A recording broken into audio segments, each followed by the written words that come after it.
spend your whole life breaking down stuff and looking at labels. You have to draw the line somewhere in that sense. So the way that you do that is rise above all of that. Don't be concerned with all of that. Don't attach your mind to those things because you can go on forever. I mean, what would you eat? Well, can I respond? Can I really address something like that? Cheese is bad. Well, it might very well affect your meditation and the results you experience by what you've eaten prior to how long prior to meditating you've eaten. And if that's true, then it would seem to me the more attentive you become to your diet, the more you can ensure that your experiences in your day-to-day life are in line with what your goals and aspirations are. I agree. I agree. My thing is that you can't eliminate killing life. I don't care how you look at it. I agree. Whatever you try to do, I mean, there's certain cheeses you can't. You see, the main thing that when people talk about vegetarianism is the accumulation of karma. These impressions that they leave on your mind. Now you can't get around that. I don't care what you eat. It lives somewhere at a time. You see what I'm saying? So you can like draw the line on it's good to be a strict lactose vegetarian. I am also. But I don't worry about it as much. I try to be careful not to eat things that I know have these things in it. But I know that all of this stuff lies in the mind. And so the need for me is to rise above all these mental impressions like that and get around with that. Otherwise, you spending so much time. I mean, you're still gonna kill life. Life is being took. Whatever you eat, it came from something that's living. You follow what I'm trying to explain to you? There's a quotation in the Bible that Jesus makes that it's not what goes into your mouth that determines I'm going to paraphrase this roughly. It's not what goes in your mouth that determines your enlightenment. It's really what comes out of your mouth. And what goes inside passes through the body and passes out. What comes out of the mouth is what comes from the heart. And therein is the point made that you're living on the utmost. Yes. I'm just a little confused by what you're saying, but I would just like to make a comment. If you're not conscious of the additives in food, why be a vegetarian in a real sense? Because it doesn't make sense to be a vegetarian. Because to me, the purpose of being vegetarian is twofold. First of all, it's more consistent with our anatomy and physiology. We're not carnivores. And in addition to the fact that we are inheriting karma because animals are being killed in order for us to eat meat. And I think both of those reasons are very, very important. So if we're not carnivores and our digestive system will not handle the digestion of flesh, then in order for us to get the most out of eating vegetables or being a vegetarian, we must be concerned about the additives I and agree things. with you. And we don't have to be preoccupied and get attached to that. We can adopt it so that it becomes a lifestyle with us. As you all, most of you know that I'm not just vegetarian because we use that word so loosely. I'm vegan in that sense, in a popular sense of the word. Because if you're truly vegetarian, you don't deal with eggs and milk and all of those deliveries that come from a flesh or from an animal. So in doing that, and it's very, very hard to really have a true diet in that sense because so much has additives in it. But it's a conscious effort. You don't become preoccupied with these labels, but surely you must. Because it's almost a waste of time. No, I agree. But I didn't get that impression from what you were saying, and I just want to put that out there, that is important. You must be conscious of what you do. Right, I agree. I say you have to draw the line somewhere.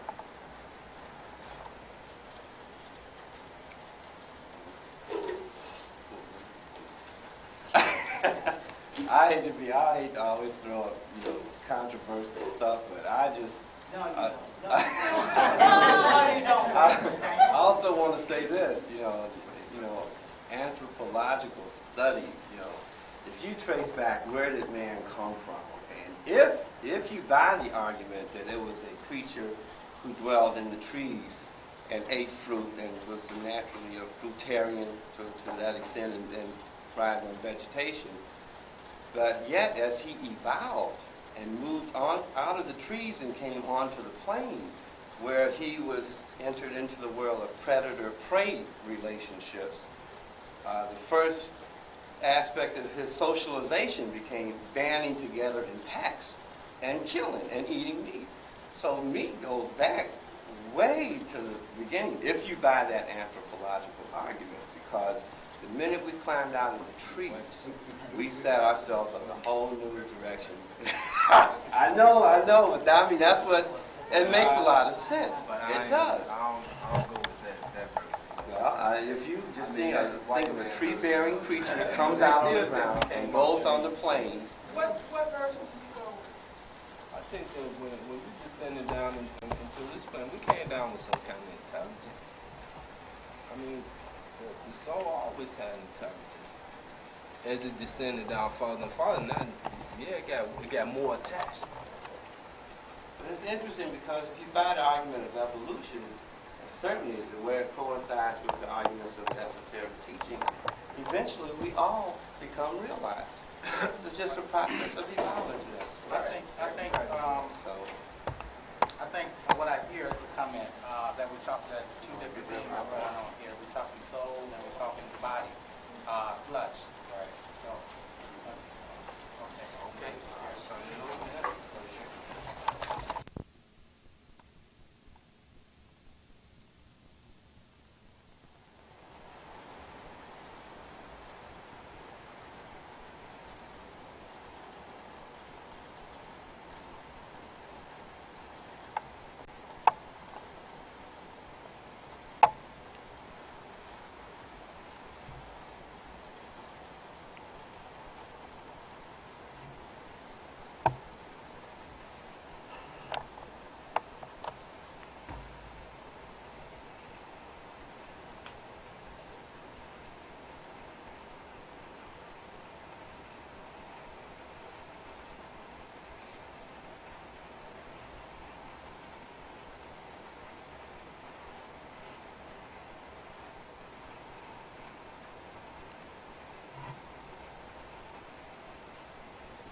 I want to, as usual, apologize. Seems that it's always a task to get here, but each week I have to prove, I suppose, to the Lord that I really want to be at satsang, since I have to always seem to go through tons of traffic to get here. I hope that my tardiness did not delay satsang, however. Remember, if there's two of you in this room, satsang should be going on, and you should not waste your time in trivial discussions. We've already wasted the whole week in trivial discussions. And so when you are able to have the company of at least one other seeker, I strongly suggest that you put away your frivolity and get down to the business of having satsang. Satsang is rare. You can gossip anytime. Because of the lateness of the hour, I don't know whether it would be wise to try to condense part 2 of our discussion on Ahimsa into the time that remains. I do believe that there's a naming ceremony today, and we certainly want to leave enough time to do that. In lieu then of a formal session on the second part of Ahimsa, perhaps, if you like, we can discuss for a little while anything that you like as it pertains to the path. Yeah, right before you got here, we had a good one going. And maybe you can wrap it up or tie it up for us. The discussion was about vegetarianism and why we are vegetarians. And like Brother Naeem was saying, I heard the same thing. I heard two things going on. One was talking about the health aspects of vegetarianism, and the other one was talking about the spiritual aspects of vegetarianism. And they never did meet. So it was two separate discussions, actually, you know, and, you know, maybe you can expound on why we are vegetarians and what that's all about. Well, I think one thing for sure, Dr. G, that I suggest for those of you who have access to the internet to see Brother Aikens, there's a whole website that has an entire collection of all of the various points of views pertaining to vegetarianism. Brother Ray, I believe you have that information somewhere in your file, and he will be more than happy to share that with you, and then you can download it and thereby take time to go through. I'll see that they get We'll see to it. Brother Ray will bring some next time and make sure that that website is available to you. Let me say very briefly that the primary objective, you see, of practicing vegetarianism is like all of the other practices of the past. It is to mitigate and reduce and minimize our harm. And therefore, the practice of vegetarianism is primarily a spiritual thing. Although, Bharataji, that does not mean that it does not confer physical benefits. Anything that benefits us spiritually usually do benefit us down that whole hierarchy of being. So sometimes, very often, it will show up. Not always necessary, but in most cases, in a health benefit. You must know that, of course, after these many thousands of years that vegetarianism has been known in the West, since the time of Pythagoras, the great Greek mathematician and mystic, it has deteriorated into a food fad. In fact, for many people, their vegetarianism or veganism or fruitarianism has replaced authentic spiritual practice. Now, these people are under the misguided notion that they can eat themselves into a state of enlightenment.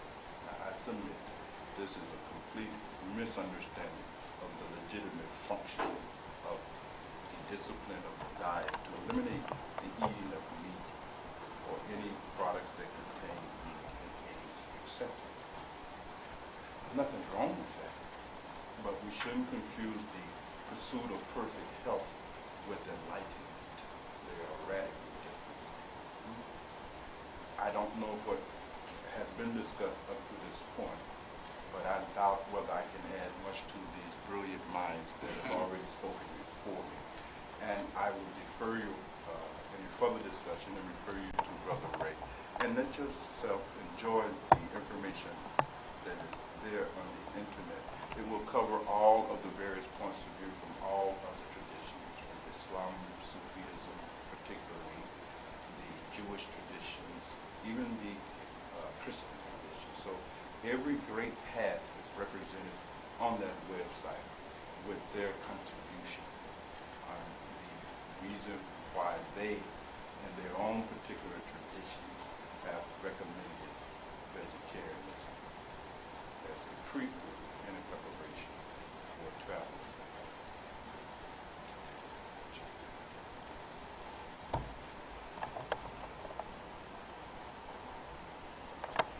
Anything you like.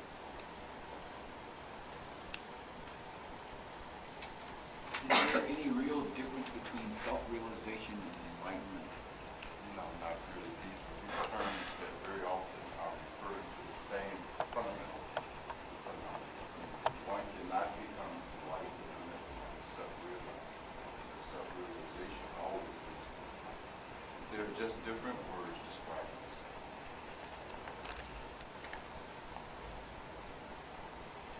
I heard you mention once in a session, Bhagwan, Yes, sister. after we die, that the body should not be moved for several days because there is, I'm not sure. Consciousness. Yeah, that's, yeah. Yes, in the Bhagwan tradition, as well as in the hard to come by Kemetic tradition, much is talked about the phenomena that goes on at the time of our physical death. It is ironic that you mentioned this because just last night our baby brother had a massive heart attack, and of course entered into this Mongolia. I know that Brother Ray and I have both shared in the loss of a member of our family. So these teachings are very fresh for us. And the teaching regarding the non-disturbance of the body for 3 days fundamentally comes out of the Tibetan tradition. The ideal behind it, sister, is that when the clinical death takes place, that does not mean that the consciousness has left that vehicle. Now the mystics say that there is an interim, approximately 3 days, while the consciousness is still located in the body. It has not yet exited. And the ideal behind the non-disturbing of the body is that you don't want to disturb that person if by any odds that person might have been a spiritual practitioner. We may not have known about it, but we want to give the deceased the benefit of the doubt. And if they have been a spiritual practitioner, a meditator in their lifetime, then they will still be in deep meditation, you see? And we want to allow them that time undisturbed. So this was the basic concept behind not disturbing the body for 3 days, to not interfere with those meditators who have died, completing their task of seeing the true nature of their own mind. It is really interesting because looking at my younger brother laying there in the hospital, there's so many people, younger brothers and older brothers and so many other loved ones have laid there. Again, reminds me of the incredible lack of preparation that most people have when they have to meet this final day of reckoning. And having known this boy all of his life, you see, the tragedy was even more alarming and large because he met death totally, completely unprepared. And like anybody who meet their death totally unprepared, then there has to be much suffering. In fact, his body is still lying in the morgue, and he probably don't even know he's dead. And this is the tragedy of the talk, you see. But what can we do, sister? Asdano Sanatana. So, if we don't want to take a chance on somebody moving that body during those 3 days after you die, and remember, you will die. This is the one aspect of the teachings that levels the ground, so to speak. Nobody can deceive themselves into actually believing that they will not die. It is bound to happen. And if you want to avoid then the inconvenience of being buried before your 3 days is up, sister, I suggest you die now while living. That's what meditation is for. In our meditation, we are consciously inducing the near-death experience so that we can become very familiar with the phenomena that goes on in these bados that follows the physical death. We want to be able to recognize that, like now, those activities that are occurring in the domain of our consciousness at this time of death is not independently real.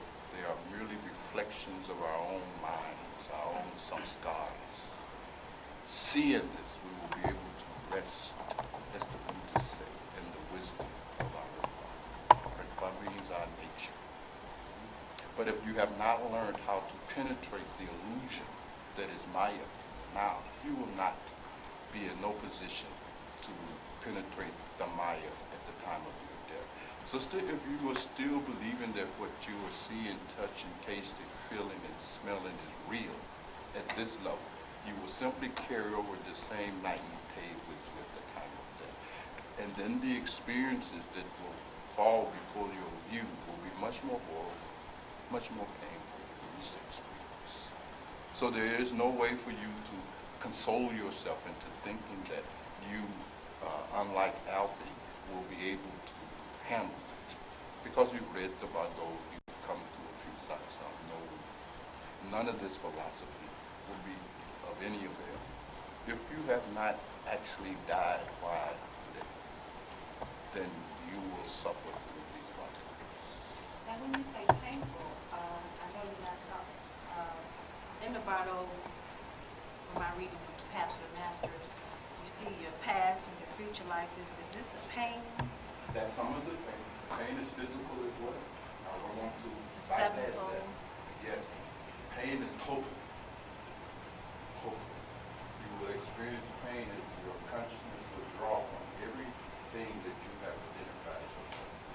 And remember, sister, the major basis of identification is with this body. And as consciousness dissolves and now is separated from this body, you will experience tremendous pain. Tremendous pain. Death is not easy, contrary to popular belief. Yes, they may look like they're sweet. They may look peaceful. Do not be deceived.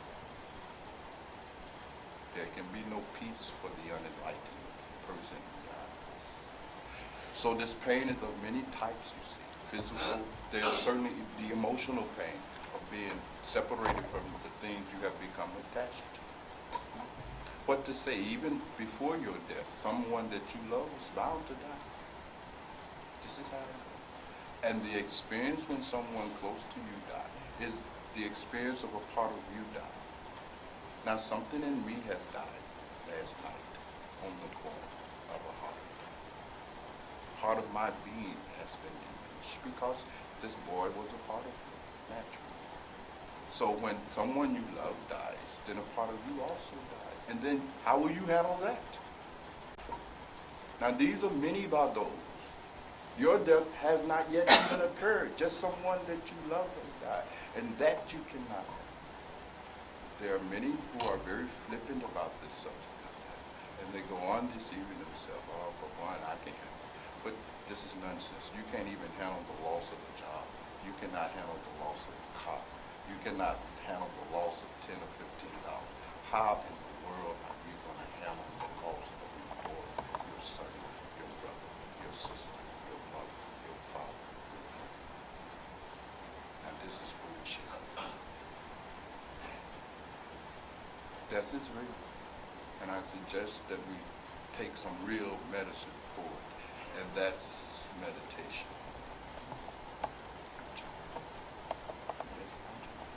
I have a point and a question. So basically, when we talk about the suffering of death, it's kind of like being like a glass wall, like with soundproof.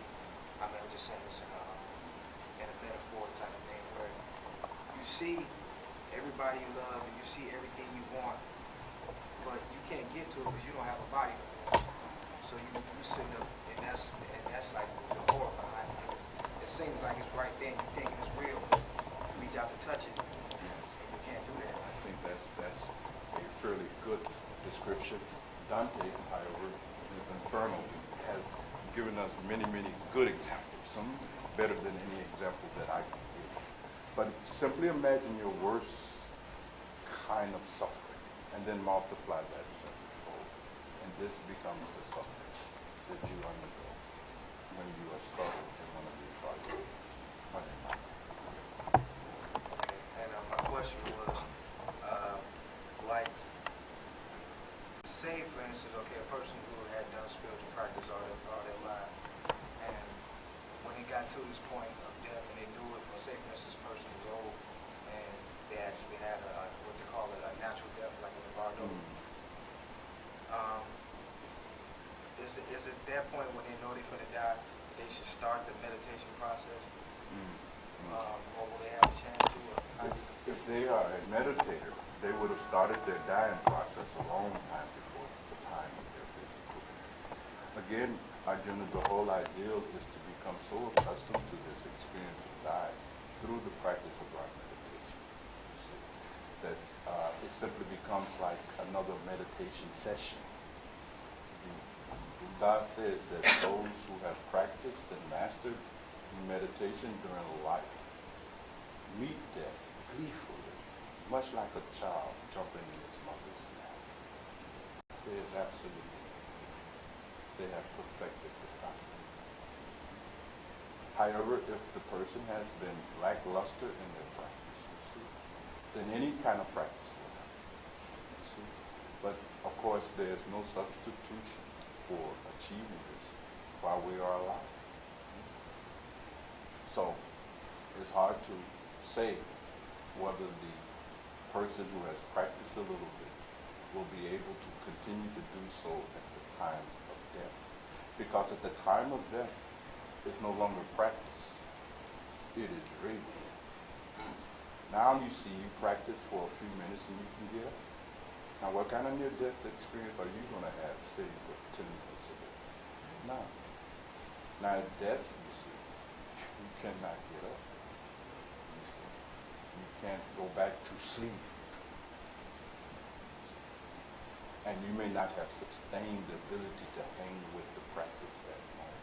And if you have not, you will simply fall unconscious like the billions of us. Now in your next birth, perhaps, you will have those samskaras that will make you more serious of the practice. But you cannot benefit to a greater degree than to which you have already practiced while living.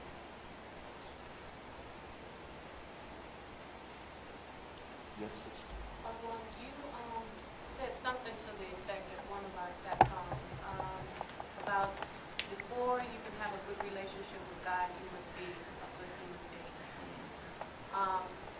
In being a good human being,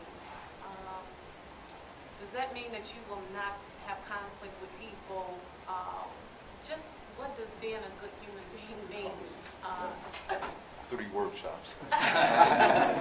Who knows the answer to that? I suppose being a good human being essentially entails your deliberate attempts to live your life according to your own highest level of wisdom. To try to, according to your level of wisdom, to your conscience.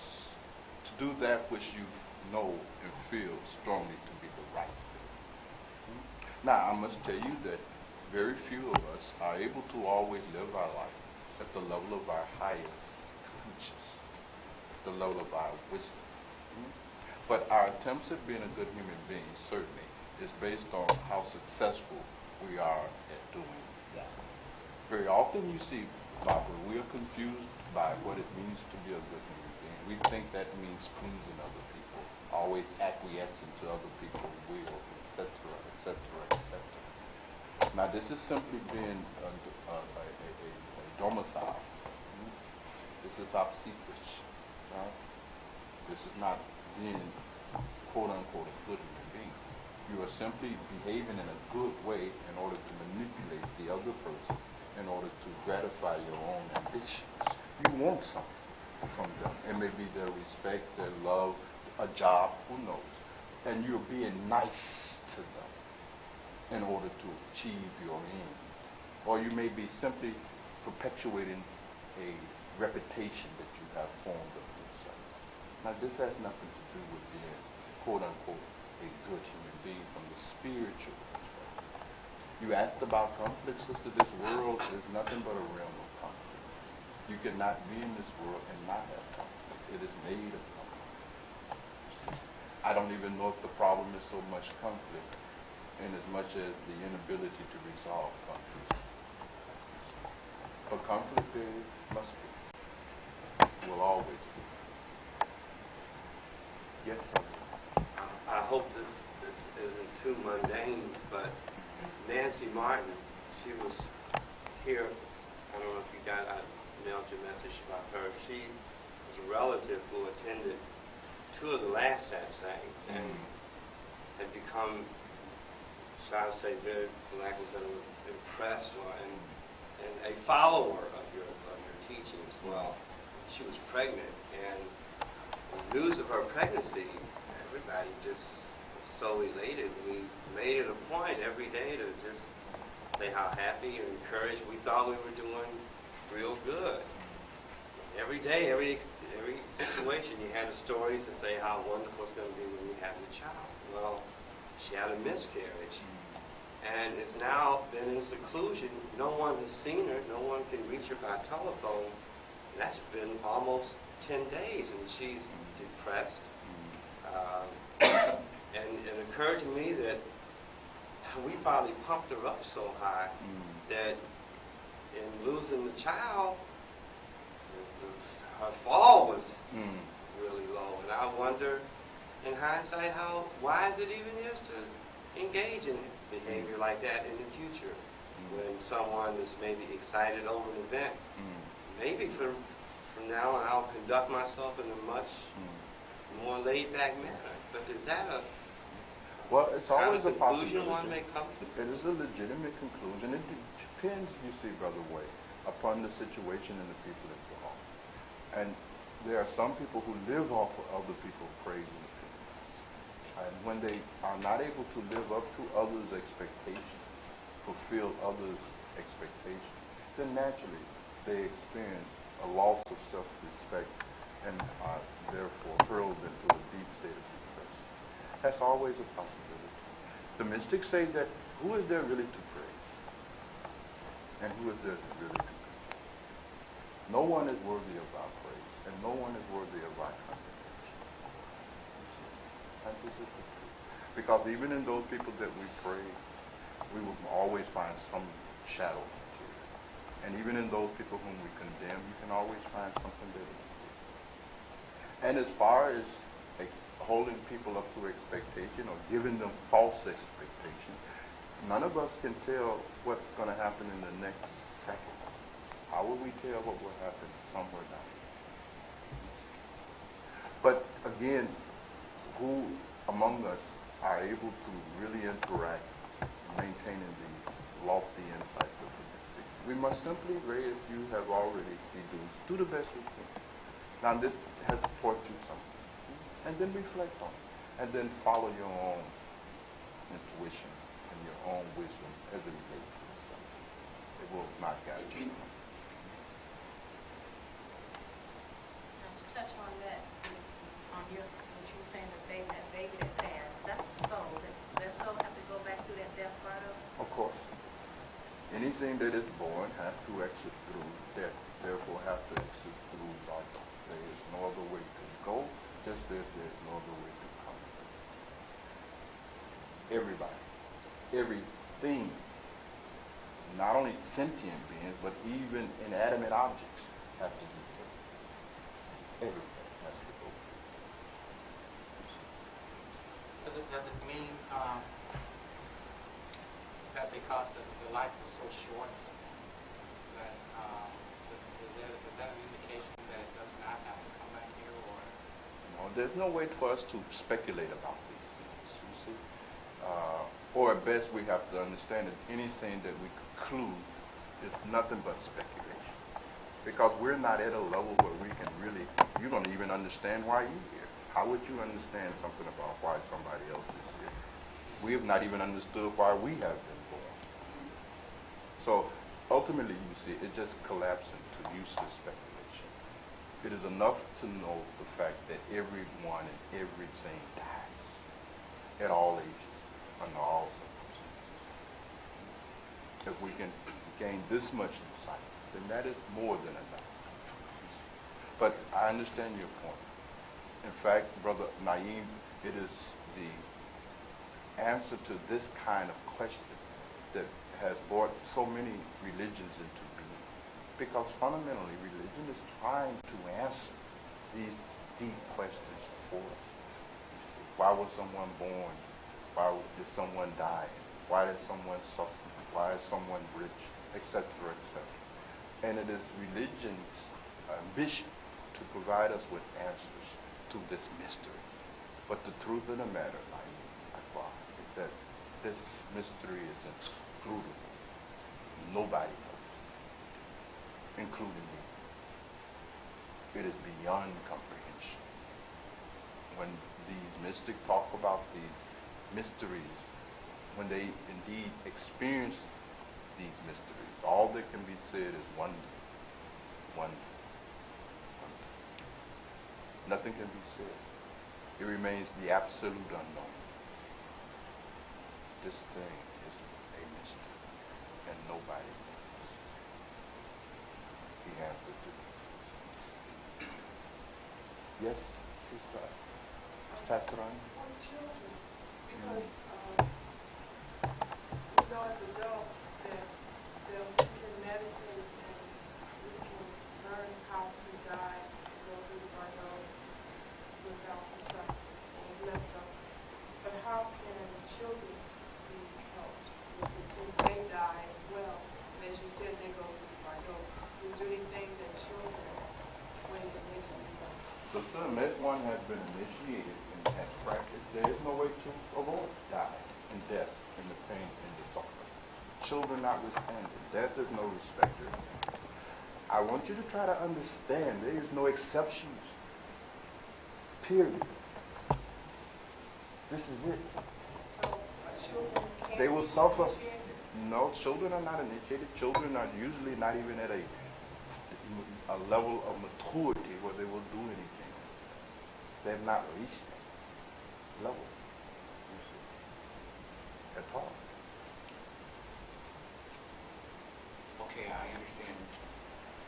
Because they haven't reached a level, does that mean their soul ratings will be commissioned on a level where their consciousness is?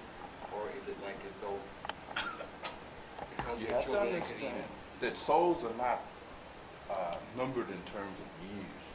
Now this soul in this child, this is the same soul that has been coming and going since time immemorial, that has lived many lifetimes as an old man, old woman, so forth and so on. And in each of those lifetimes that have life has accumulated karma and will have to undergo that karma. Period. So it doesn't have anything to do. Karma, the law of karma, is not adjusted down to age. It is based entirely on your past actions. That is it. Cause and effect. Now, haven't we seen children die very horrible deaths? They have done nothing in this life. Some maniac has kidnapped them, arrested them, raped them, and so forth and so on, mutilated their bodies. They're horrible deaths. Now, clearly there's nothing this child has done in this life to warrant such a horrible ending. Are we to say that the law of karma has miscalculated? It simply can only be understood in the context of that soul history. And unless we can go in and access these higher regions, there's no way for us to see what this soul has done. Now, perhaps in 100 lifetimes ago, this was an axe murder, killed millions of people. We don't know. So the master says these kind of things we can never come to any kind of closure on because it's just unknowable. The one thing the master said that you can know is that you're going to die. Now this you can know. This is enough. You need no more knowledge than this. You're going to die. And the question now becomes, how will you die? Now you have not lived well. How will you die well? Yes, I'm sorry. Yeah, a question. What age, or what's the youngest age that a person can be initiated? Well, it varies depending on the path. You know, Christians will initiate you at birth. If you have children that young, that need of initiation. Now, of course, it's the kind of initiation. I mean, there are initiations and there are initiations. There are rituals and ceremonies that any religion will perform for a child. But I don't think, that's the kind of initiation that you're referencing. I can only tell you that in the Shove tradition, particularly among those Ragaswami mystics, the lineage in which we have received our initiations, that these gurus, as a rule, would not initiate anyone under the age of 22 for a male, 18 for a girl. And it's going up because people are becoming more immature as time goes on. Because the understanding is that there's a certain level of maturity that has to be with the person. And in these lower stages of our life, there's so many other things that the child has to be going through. There's so much time that needs to be devoted to school and chores and so much and so forth and so on. And they don't have that mindset. It's almost like teaching sex to a 4-year-old. Now, what good would that do? They have not even developed the biological equipment. You see. So in a way, you see, there's a certain kind of maturity that needs to be so that the person can understand the gravity. That person can be of legal mind, so to speak. That they can have enough maturity to understand what they're making commitments for. Children, like many of us, will make commitments and they really don't know what they're saying. Now, some of you know so many people have come on the path. They come to a master and they say, Master, give me initiation. I want to travel the path. And it sounds like they know what they're doing. But they don't know any more about what they're doing than the 4-year-old child because they don't follow any of it. And remember, whenever we see the inability to follow through on a commitment, know that this person is immature. That is the characteristic of a child. They cannot keep commitments. And this inability to be committed usually travels through the adolescent stages. Now, adolescence, as far as I'm concerned, probably don't end until somewhere in our mid-30s. But certainly the first stage of adolescence usually comes to an end or begin to decrease at or near about the age of 21, 22, 23, somewhere around. Now this person has the ability to make a commitment. And the number is higher for men because men tend to be more immature than women as it relates to dealing with commitments. Is that right, sister? That's true. So the master says, well, with men we make them wait a little longer. They have to catch up. Yes, brother. In the sense of Bardo and the importance of dying during living, and in a spiritual sense, does life have any more importance besides the practice of dying? The purpose of life, brother, is to return to our original state of consciousness, what the mystics and saints have called God realization, what to become enlightened. The human birth is an opportunity that has come to us after many lower births, where we have now this opportunity to truly know our real self. It is really interesting that in the lower forms of life, you cannot reflect on your own reality. There's only enough consciousness to survive. It is only in this human body then that we even have this capacity to become self-reflective. And that faculty exists in order to help us come back into our full realization of our true nature and to discover God. And that is its purpose. Now, in the process of doing that, many other things have to be come through because after all, this is a field of karma. So its secondary purpose is to act as a clearinghouse where we balance our accounts with each other. So much has to be given, so much has to be taken in this life. This is the stage where the law of karma is acted out, at least one of the stages. Incidentally, this law of karma runs up 2 levels beyond this physical world. It's a big thing. So even on the astral level, there's karma to be dealt with. Even at the causal level, there is still karma to be dealt with. It is only when we go beyond the causal level that we are beyond now this law of karma. But until then, all of our interactions in any of these worlds, physical world, astral world, etc., is related to the exchange, the giving and receiving of karma. And of course, providing us with the opportunity. And the mystics, brother, ironically have said the best opportunity to become enlightened is in this life.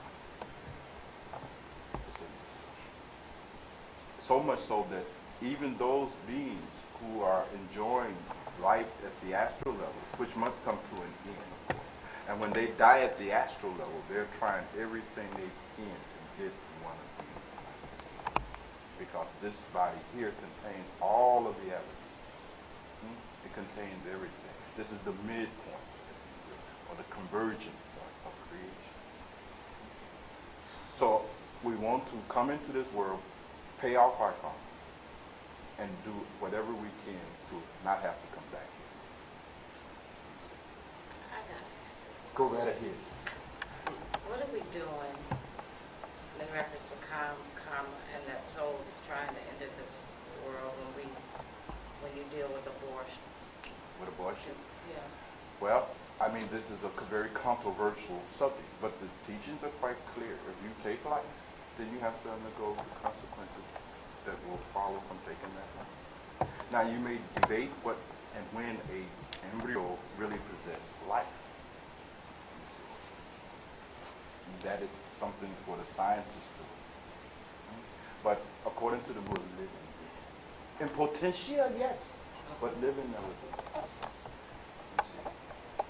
So this whole business has to be understood. The masters say you have a choice. You see. But remember, whatever choice you make, that will come with consequences. Okay, coming from that same argument, what was the situation where you're like a bystander? you basically, you're not in favor of the situation, but because this person decides this is what they want to do, and basically you really don't have a choice. I mean, what do you do in a situation like that? Well, again, as usual, these things we cannot really answer accurately. But I can only tell you this, that if there's anything that you have failed to do that has resulted in this outcome, then of course, to that extent, you too will have to undergo the consequences. It is not always what you do. Sometimes it's what you didn't do. That is also an action. Taking no action is an action. Doing nothing is also an action. You following that point?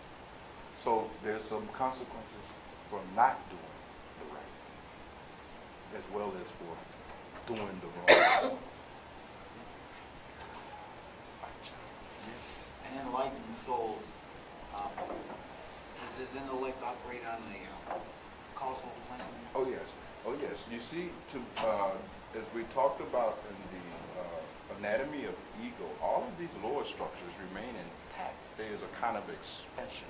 So a Buddha has an excellent intellect. You see, the Buddha has to eat food, right? I mean, so one does not lose any of these lower stages of one being. By becoming enlightened, you simply now have access to your totality. It's like, Sister Wendy, you should start moving this way. The time is drawing near for you. I want you to get up here, lest I forget about you. We'll take a few more.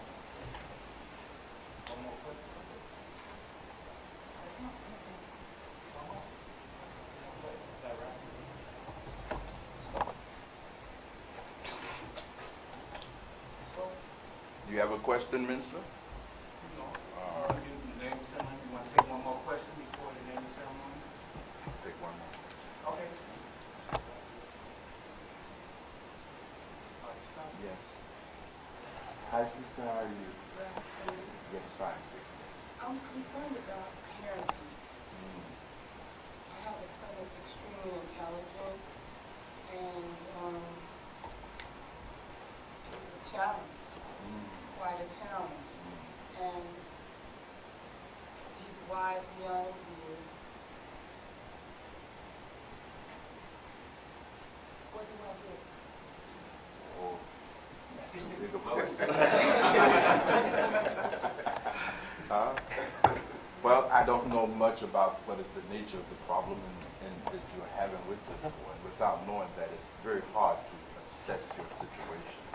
Perhaps the best thing to do, you're always most welcome to call, and maybe you can share with me some of the details of the situation, and in that way I'll be in a better position to comment. Each of these are so unique.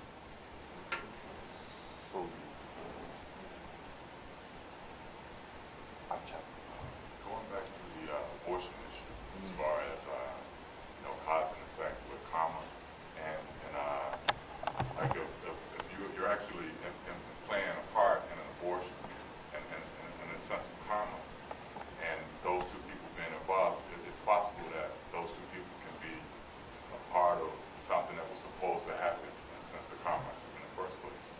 Yes, that's always a possibility. But we have to be careful because we don't know whether that is the case or not. But I used to always say that we should look upon everything as new karma. Be safe, you see. But what you're saying is very true.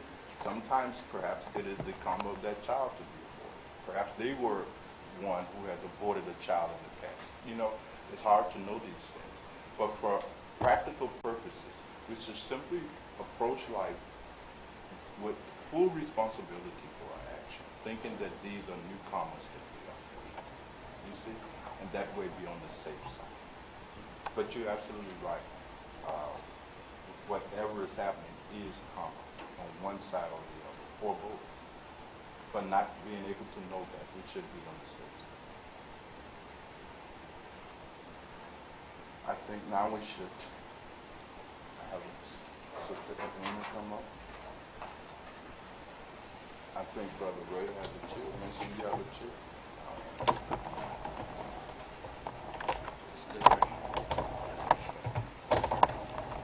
Pull it up a little bit closer to me.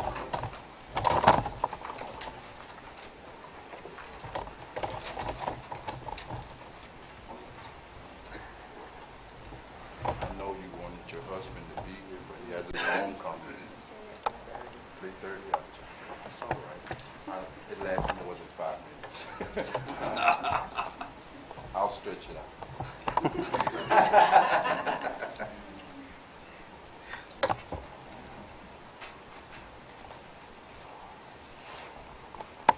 As you know, perhaps as you do not, last Sunday, Sister Edwina received initiation and has began her journey back to her original state of consciousness. I hope this last week of meditation has humbled you and shut your big mouth. And now you're not going around harassing these Sadhgurus. Now you understand?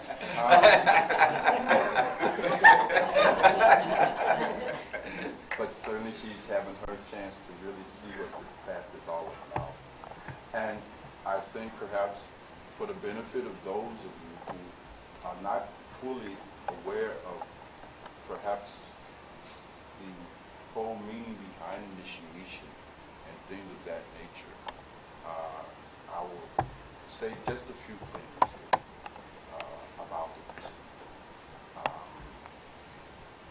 Because many of us have come to this path, and we have come to the path not really understanding the nature of the relationship between the path and the disciple.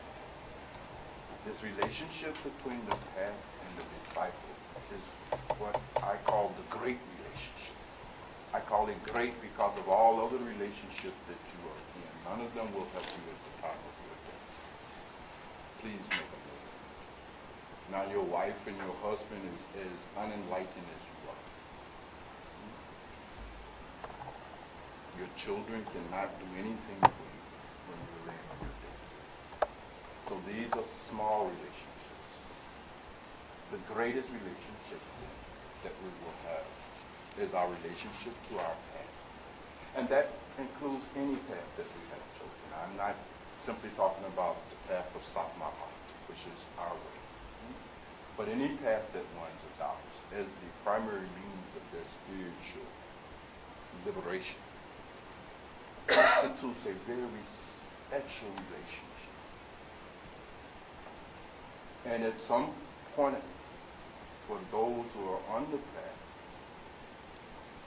each of us has to really decide what our motive for being on the path is. Are you on the path to become enlightened and spiritually liberated, or are you here for something else? And you have to understand this, and you have to be clear about this, and you have to make your own decisions. For those of you who are coming to the path to Satma'at, I can tell you quite frankly, the path to Satma'at is not a religion. If you are looking for a religion, you are in the wrong place. you have actually come upon the wrong path. If you are looking for a higher course in metaphysics and philosophy and psychology, you are in the wrong place. If you have been looking for a fraternity or some kind of social organization that you could join, again, you have made a bad choice. Because the path to Satma'at is none of these things at all.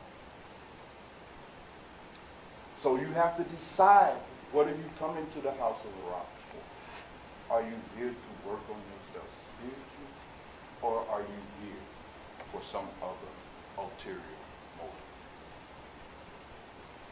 And remember, each individual Radasi and Sadasi has to make this decision for himself. The Guru cannot help you. The Guru cannot decide for you. Now, if you are here to make spiritual progress, then it is time that you get down to business and start removing all of these obstacles, all of your trivia and your bullshit that is preventing you from applying yourself to your spiritual practice.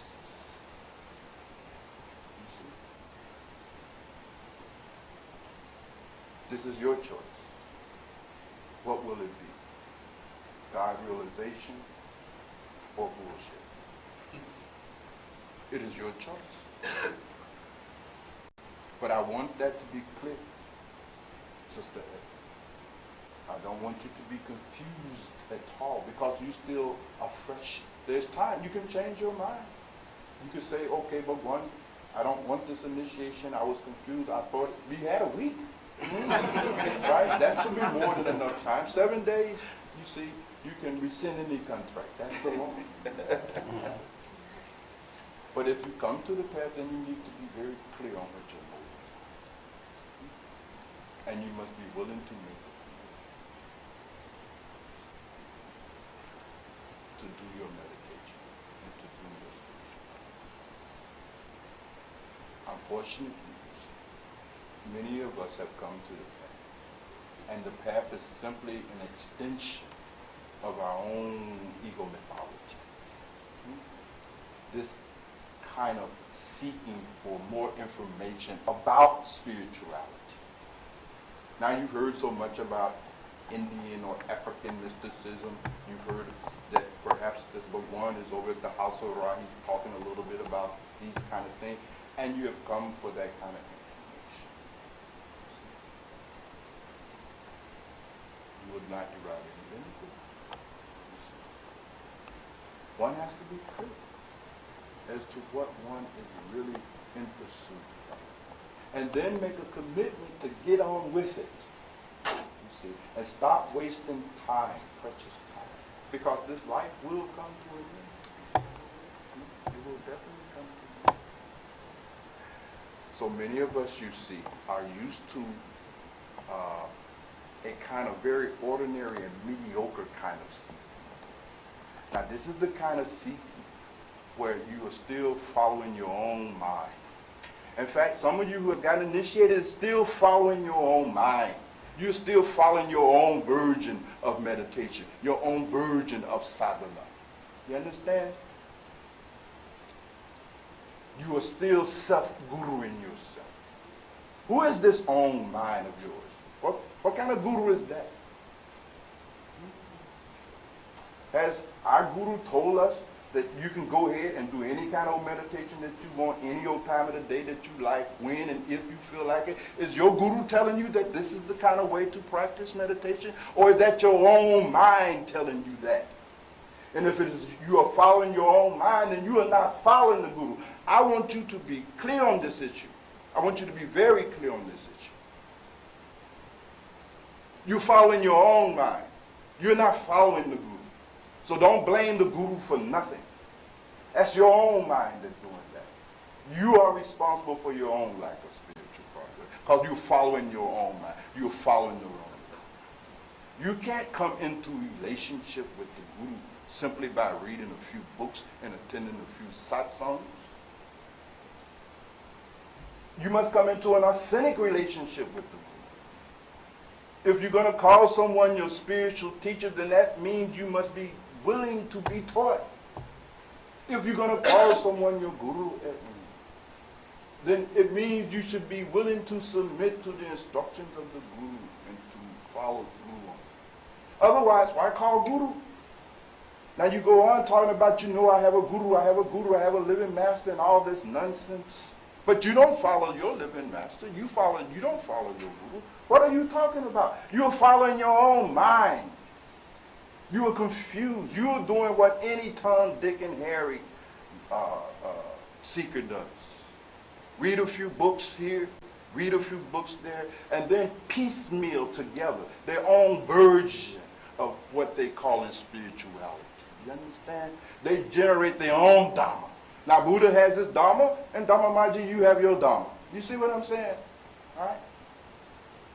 And then you have your Dharma, Angsar, and Bharata, and so forth and so on. Made up a little bit of Buddha Dharma, for sure, but a little bit of Moses Dharma and a little bit of Jesus Dharma, and you just put all this goulash together. And then we begin to pass ourselves off as true spiritual seekers. That's not a spiritual seeker. You don't know anything about what the spiritual process of transformation requires at all. You simply sit comfortably in your armchair, indulge in your own spiritual fantasy. And this you mistakenly are calling spirituality. This is bullshit. It's pure bullshit. And that is why these mediocre kind of seekers, when they come to the path, fail to make any kind of progress whatsoever. Now, for years they've been on the path. We know this, don't we, James? This is my brother. This is my Gurubai, my brother-in-law, and my brother in the path. We have the same master. And we've been around that. And we've seen many come habits. And almost none of them that have come have made any progress whatsoever. They've been bullshitting, following their own concoction of spirituality to console themselves. They have reduced the teachings down to the level of their own likes and dislikes.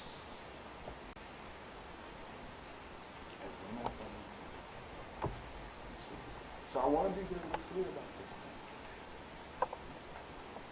this. If we're going to follow the path of Mahat, then we must come into a real relationship with the house and with the Guru, an authentic relationship, and no more of this imagination.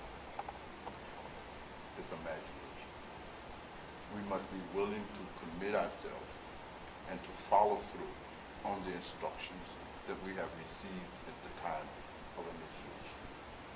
And that is it. That is the long and short of it all. Anything else is just your pure imagination, and you're indulging yourself in your own spiritual and metaphysical fantasy. Now, if we understand this, then we are able to derive some benefit from having it. I've said at your initiation, quite honestly, to you, that having a guru that you are not committed to, a guru who you refuse to follow his or her instruction, is to, in effect, have no guru. You're not deriving any benefits whatsoever. The guru power is never greater than your faith. Please make it know. The great sage Jesus, somewhere in the gospel, I believe, must have been Mark. Was it Mark? Even you, a scholar on these things. Speaking about the woman who brushed against him, who had been bleeding, and was healed. And he turned to her and said, "Woman, it was thy faith." Something like that is the case on the path. It is our faith and devotion in the Guru that leads to our implementing their instruction, which in fact now heals us. But if we have no faith and no commitment, then we will not follow the instruction, and we will continually follow our own mind, and thereby derive no benefit whatsoever from having a Guru. So there's nothing special about a Guru in that sense. A guru is no more useful or powerful than our faith and knowledge. Now this is the truth. Now there's gurus who are telling you that they can snap their finger and heal this, put a bolt of shakti put in you. This is all nonsense. All nonsense. Apodipo bhava. You have to become a light unto yourself in the sense that you must develop devotion. No guru can develop devotion on your behalf. You have to do that. A guru may be a catalyst, yes. May trigger it, yes. In fact, if they're good gurus, they are able to somehow work with us in spite of our shortcomings and faults, and somehow get through all of our crap and touch something in us that is genuine and trigger something in us that is sincere. But it is the release of this sincerity and this genuineness and this devotion that ultimately heals our sin-sick mind. So I want to be clear on this thing. So I have thought about your name. From the first time we met, it must have been at that workshop. As Marina and I encountered each other first at a workshop that was being done for the Board of Education. And I said, who is this crazy woman? It was two of them. Where's the other one at? She left already. And she was able to decipher the anger workshop and catch some of its underlying spiritual message. So I knew I had trouble on my hand then. We haven't been free of her ever since, and thank God that we met her. And so today, you see, I wanted to give you a name that is hopefully the guiding motive for your coming to the house.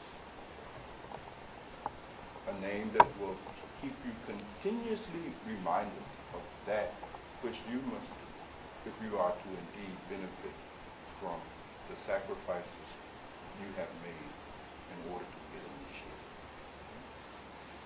And the name that I want to give you is the name Guru Dasa. Dasa means disciple. You know what Guru is. Dasa is one who has developed devotion and commitment. Because in Satma'at there's only three things. Saguru, Shavat, and Satsang. That is it. Everything else is good. You see? Everything that we get, you see, on this path, we will get by developing our love and devotion for them and following the directions.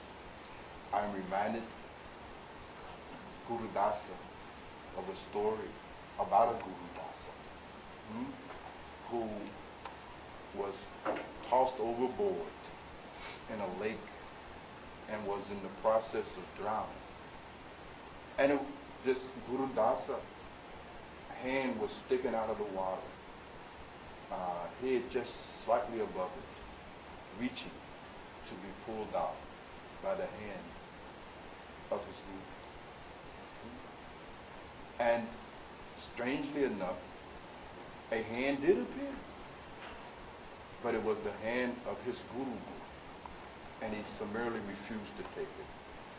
And his Guru says, man, are you crazy? You're about to drown. I am your Guru's Guru. Take my hand and come out of this. Why? I said, no, unless the hand of my Guru reaches in for me, then I prefer drowning. And then God itself took on the form of a hand and reached down and said, I am the Lord. I'm the Adi Guru, the Mahaguru. Take this hand. And he stuck the other hand up and saluted the Lord and said, Lord, I'm grateful that you would even take a second to go through the trouble of saving a wretched life. But I must tell you, Lord, in all due respect, unless the hand of my Guru reaches for me, then I have prepared to die. This is Guru Bhakti. This is what it means to be Guru Dasa. You go down with the ship. I understand you understand my language because Guru Dasa, you have gone down on some chips in your life. One of the unique qualities about you is that you are loyal. You do not lie. Even when things get rough and tough, you stand your ground. You have this quality. And it is this quality that you have to bring to it. For better or for worse, this is a marriage between you. And remember, there will be some worse times. You see? It won't be any different from any other relationship. But for better or for worse, we're going to stay together. And we'll get through this bullshit. I'm reminded, you see, again, James can tell you that there were some of us who were initiated by Maharaji, who's the Maharaji Charan Singh Ji. And over a period of time, they begin to lose their faith in nature. And this is always difficult because there was quite a group of us who had all come to the path, had always shared our deepest secrets and things like that with each other. We were a family with one group. We were truly brothers and sisters in the group. And then some of them, you see, after they read a few more books, made a couple of trips to India, began to go out on the road, began to encounter various people who were functioning as gurus. And you remember, Jane, they began to question Maharaj. And many of them came to me because I suppose I started the whole mess. Is that right? I'm still responsible for this? Being the senior most amongst them, being the one who had brought them to the path, they still felt the need to hear it, to check it out, to at least have my input.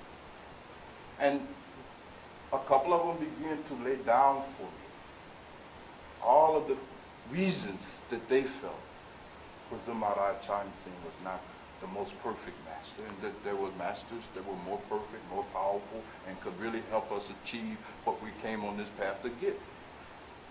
Would you join us? Let's jump ship.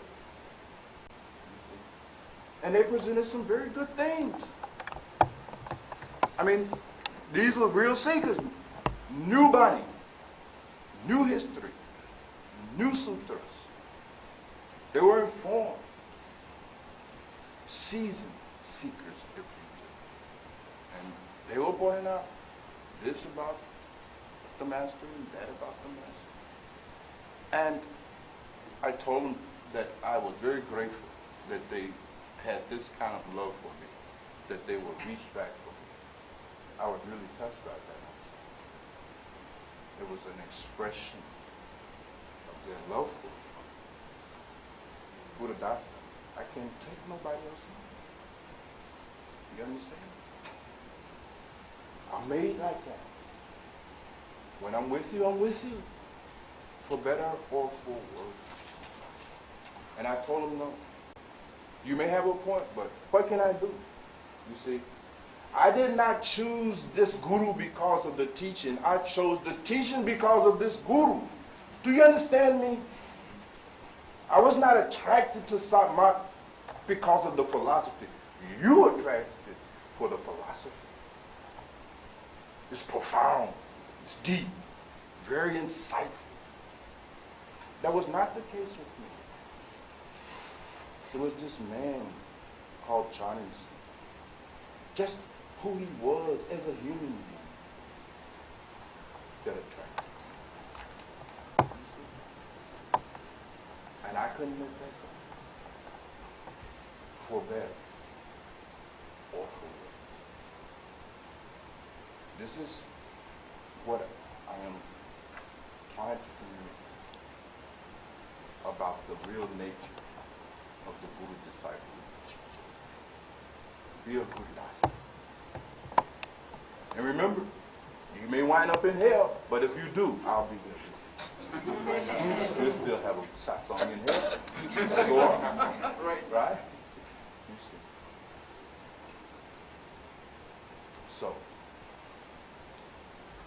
your husband is not here yet, and I don't know whether I should in any way, shape, form, or fashion belittle this ceremony by just filling in meaningless rhetoric.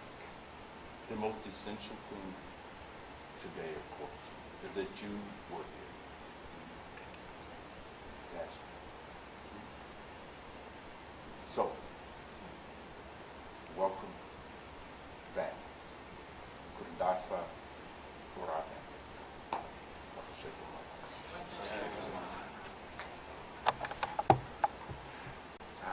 there some announcements for next week, Bilal, or anything? Next satsang is 1st of November. No satsang until then.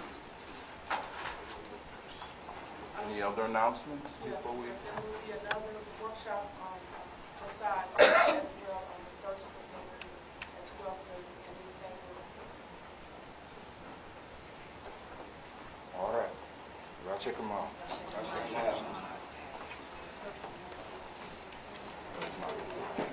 Good. Yeah, get in line. You trying to make me cry? I don't even talk about my writing. So good seeing you. I go take care of my little sister. Look up at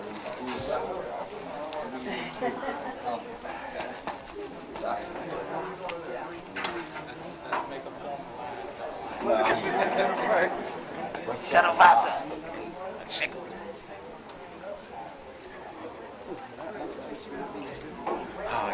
Why check them out? My nail is coming to you soon.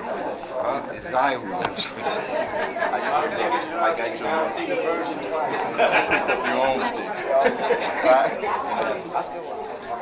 Should I call you? Then I put 7 o'clock thing.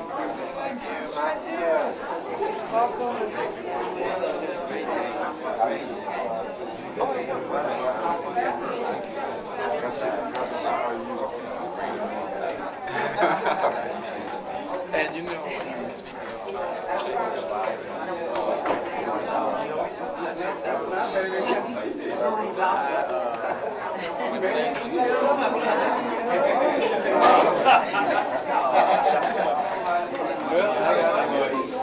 guess I unplug here and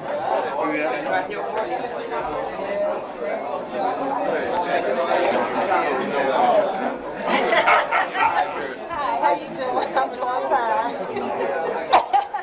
You always make me look good. I check your brother out. Good. I'm sending your dates and all that. Don't forget now. I'm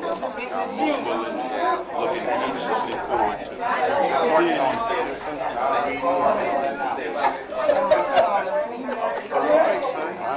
you going about mama, I know you.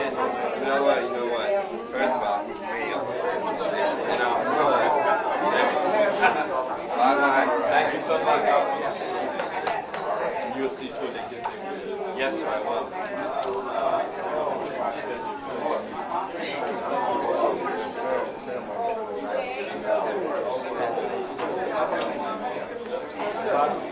Dasa. She's here as a guest. She's a teacher.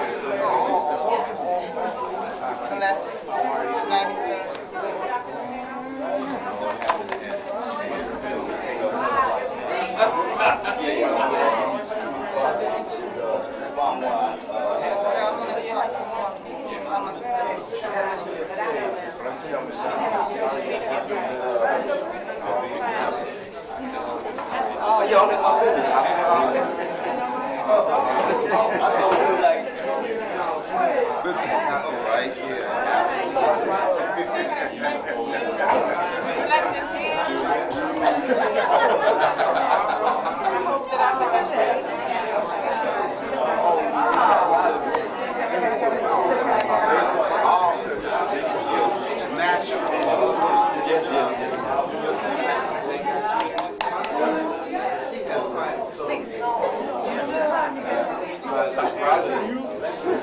You get a pin. You sign too.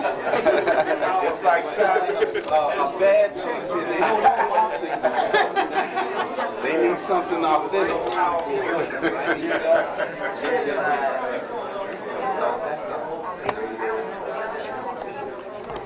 Dasa. How are you? You look good. Stop that. She's fine. She looks her son today.